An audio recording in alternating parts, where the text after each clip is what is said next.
Every morning at 7:05 sharp, the same guy walked into the same diner, sat in the same corner booth, and left the exact same $20 bill under his coffee cup. For 3 years, Maria had no clue who he was. Turns out he was worth $4 billion. And that $20 bill. It was about to flip her whole world upside down. Maria had waited tables at Rosie's diner for 8 years.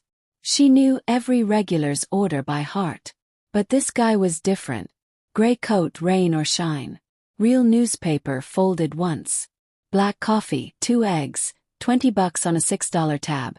Every single day, no exceptions. He never wanted change. Never gave his name.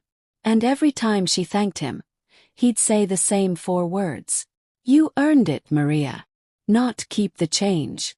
Not have a good one. Just, you earned it. Like the guy knew something she didn't.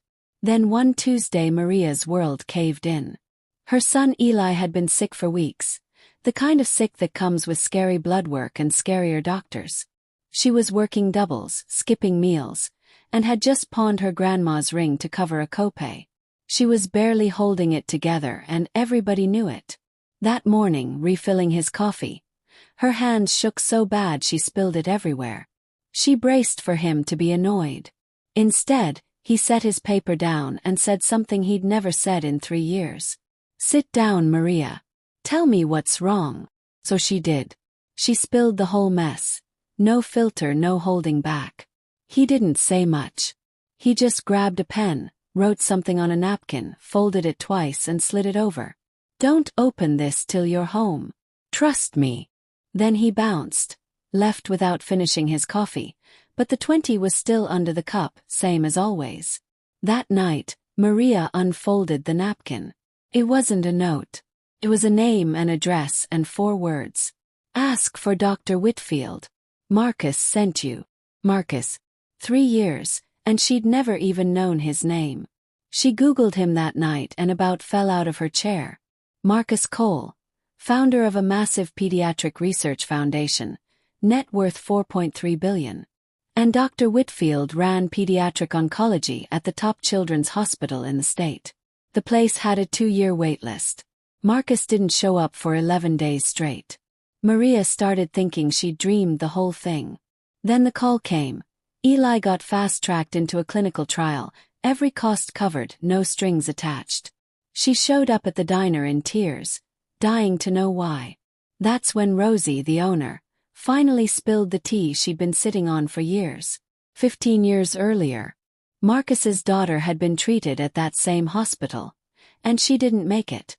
The nurse who fought hardest for her, who stayed way past her shift doing everything she could, was working her way through med school on tips from a diner job just like this one. That nurse was Rosie.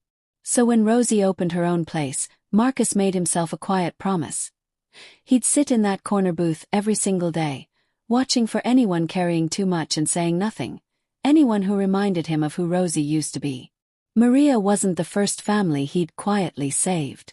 She was the 9th. 3 weeks later Marcus came back. Same booth, same coat, same order. Maria set down his plate, speechless. Before she could even open her mouth, he asked, Eli doing okay? She nodded, throat tight. Good, he said, and went right back to his paper like nothing happened. She poured his coffee. He left his 20. And this time, when she thanked him, he added 1 extra word. You always earned it, Maria. 8 months later, Eli was in full remission. Maria still works mornings at Rosie's. She still serves that same guy his black coffee and 2 eggs at 7:05 sharp. But now she gets it, that 20 was never really about the coffee. Never is. If this one hit you right in the feels, that's kind of the point. Somebody out there is carrying way more than you'd ever guess. And sometimes, help shows up in the last place you'd expect.